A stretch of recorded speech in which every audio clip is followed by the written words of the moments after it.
Hey, today let's take a look at the Ryobi RY121850. It's a 600 psi 0.7 GPM EZCLEAN Power Cleaner. This actually has 85% more power than the 120-350, which is the 320 psi unit. Still has the same materials. There's some modifications to this one that I actually like, and this is great. Instead of two-piece wand, you got a one-piece wand that you can put in, so you've got a shorter reach. Still have the same turbo rinse and 15-degree nozzle to put on there. Nice little bag for storage. In the bag itself, you got your hose connector for your garden hose, and you got your siphon tube to go into up to a 2-liter bottle with a 1-inch opening. So basically your standard soda type bottle is what this is actually designed for. Get your 20-foot siphon hose. Get your filter on it. And this is half the size of the filter that was on the 320 psi one. Still have your float, so you can adjust your float to make sure that you've got the filter submerged. A couple of things. Always read the instructions and go through the manual to make sure you put it together correctly. So we're going to go through the unit, and I'm going to show you some of the differences and some of the neat modifications that Ryobi has made on this one. Still got your safety cover, water resistant cover to put your battery in. You can still put up to a 9 amp hour battery into this, but you can't put anything bigger. A 12 amp hour battery won't fit. Still have your little switch right here. It's a push through. That's your trigger lock. So you got to make sure you unlock that. I like that it's recessed. They've actually extended the quick connect and got rid of the rubber seal that was further down to make it easier to actually connect your quick connect disconnect. On the back, you have your power mode, low, medium, and high. So this is great for power saving. So you make sure that you can set this to the lowest possible to get a longer run time. The unit still has the arrows for actually connecting. So when you put it together, the one thing that you're going to make sure is that it's actually seated completely. If it wiggles at all, it's loose, and if you try and pressurize it, it's going to pop out. So you're going to line up your arrows, press your little switch right here, and make sure that it's sealed completely and pull on it. When connecting to your unit, you're going to do the same thing. You get your arrow and your push switch here. You're going to line those arrows up. Get those lined up. Press the button. Make sure it clicks in, because it felt like it was in and wasn't all the way in, and make sure the button actually comes back up. So we got that all set. So this is the tool only that I purchased. So we're going to run it with a 6 amp hour battery. So we open up our container, put our battery in, latch it down, ready to go. Don't use the power switches, your mode, or anything until you have a water source connected to it to make sure that you got water running through it so you don't burn it up. It's got a little bit more stability than the RY12350 because it's got a shorter nozzle reach. So let's take this out and we'll connect it up and see how it goes. All right, so the first thing that I'm going to do, the way I'm doing it, is I'm actually going to have the quick disconnect connected to the hose before I connect it to the actual unit. Take that, make sure you don't cross thread it, it'll thread easily. Get that on, get that nice and tight. And when you're connecting, this is where you want to be sure that you pull back on the gray part here so it snaps in, so it's not wobbling at all, so it doesn't pop loose.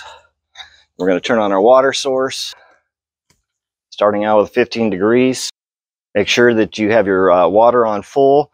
The other thing is, make sure you got at least 10 feet of hose out and there's no kinks in the hose before you fire it up. So let's give this a try. We got it set. Turn off our safety switch. Check our power power save mode. We're on 3. You can see that LED light. We'll go down to 1, 2, 3.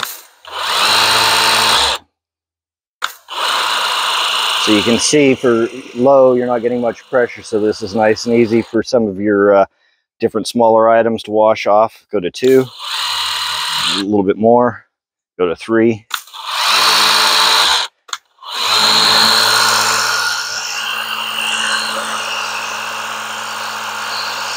Start off at least 2 feet away from your project to make sure you don't want to get too close. If you get too close with this, you have the possibility of actually chipping or peeling some of the paint if you get some paint taken off. So let's go over, and next we're going to go ahead and clean off my lawnmower deck on my lawnmower. So I've just finished mowing the lawn, so I got the lawnmower. I think this is one of the neat features for around the house. Got it on my 15 degree.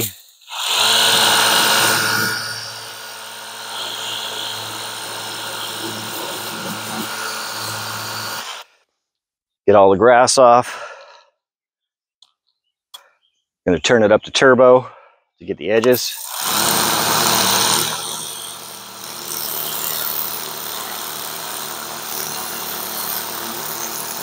So we got that all nice and clean. We got that deck cleaned off, cleaned out underneath also.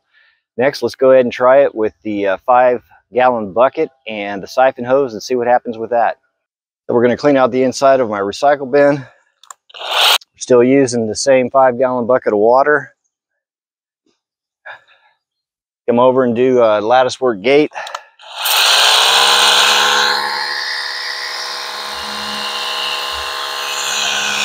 I don't have a 2-liter soda bottle empty yet, so I'm just using one of my old containers.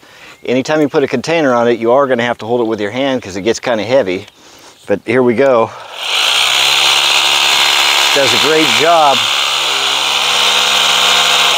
Gives you the portability, which is great. So if you're out in the woods or at the stream, you can clean the mud off your bikes, anything that you've got for your camping gear. I love the portability. I think this is a great find. 600 psi is the minimum that you're going to actually need. It's going to use more water, but it's well worth it in the end. So overall, this is a keeper. Minimum 600 psi is what you're going to need to actually get some work done. Yes, it uses a little bit more water, but you still are going to get a good clean. It also adapts so you can actually put on the soap dispenser.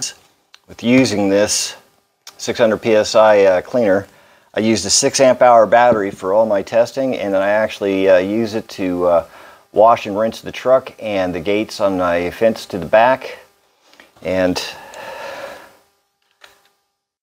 only used 2 bars.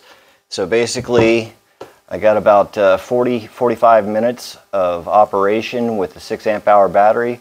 So use that as a guide to see how long each battery type will use. And remember, you can use up to a 9-amp-hour battery that will actually fit into the closed watertight connection. Main thing to remember is this will tip over. So always lay it on its side. Big thing is, don't let the wand lay on something and get bent, because if there crimps or anything, it's going to ruin your spray and nozzle. My recommendation is, if you're done with it, take your wand and your 3-in-1 nozzle off for storage, and you're ready to go.